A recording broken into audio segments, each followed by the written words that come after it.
سلام الله عليكم البنات، لاباس عليكم؟ نتمنى ان شاء الله الفيديو يلقاكم في احسن الاحوال. اليوم جبت لكم وصفه غزاله البنات، مجربه 100% وطبيعيه. نبداو ان شاء الله المقادير، جربوها وردوا عليا وخليوا لي التعاليق ديالكم.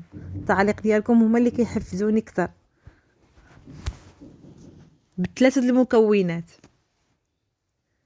عندنا هنايا بيضه بلديه، كناخذوا لها غير صفار البيض ديالها، وهنا عندي معلقه صغيره ديال الحليب بودره ومعلقه صغيره ديال النشا.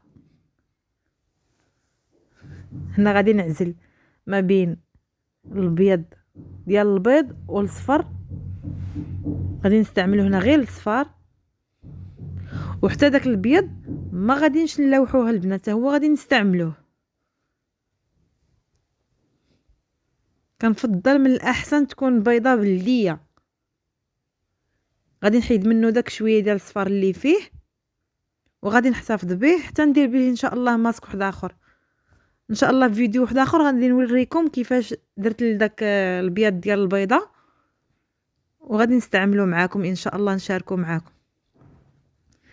هنا كنخلط المكونات بثلاثه حتى كينسجموا مزيان.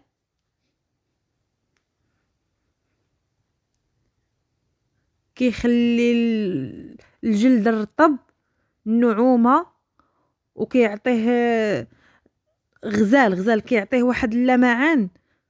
جربوه وردوا عليا. كنخلط مزيان باش الحليب بودره يذوب. انا هنا غادي نطبقو غير على يدي، وطبقته حتى على وجهي، ولكن شاركت معكم غير يدي. غادي نخلطو مزيان بحال هذا القوام هذا غادي يعطيكم. هنا غسلت يدي مزيان ونشفتها. بالنسبه للبنات اللي بغات دير المقشر تستعملوا. هنا غادي نطبقها فوق يدي.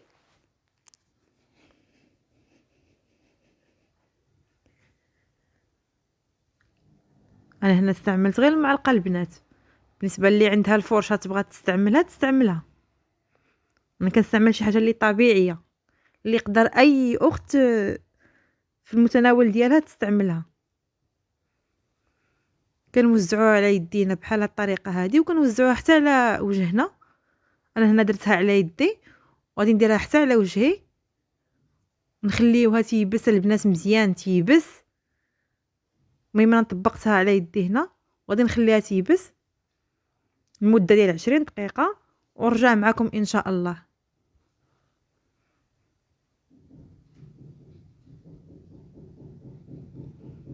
هنا نشف ليا الماسك كيكون بهذا الشكل هذا. ما كنغسلوش البنات، حيت البيض ما خصوش يتغسل. الا تغسل يطلق الريحه. هنا كنحكو غير بهذه الطريقه هذه،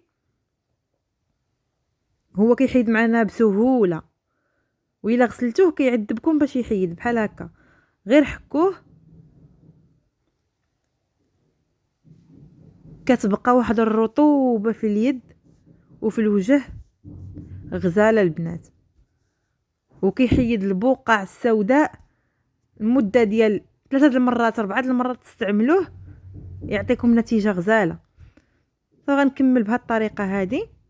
ما تقيسوش البنات هو يكون مازال ما نشفش مزيان، خصو ينشف مزيان. هنا انايا حيت كاع الماسك من يدي، وغادي نحيد ان شاء الله حتى من وجهي. كيتحيد بكل سهوله. من بعد ملي يتحيد نغسلوه بالماء عادي ونشفو وجهنا.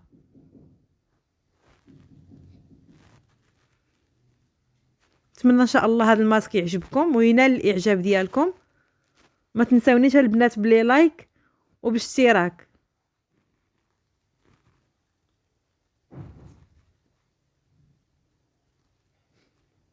كيخلي اليد غزاله والوجه اي منطقه عندكم فيها سواد استعملوا لها.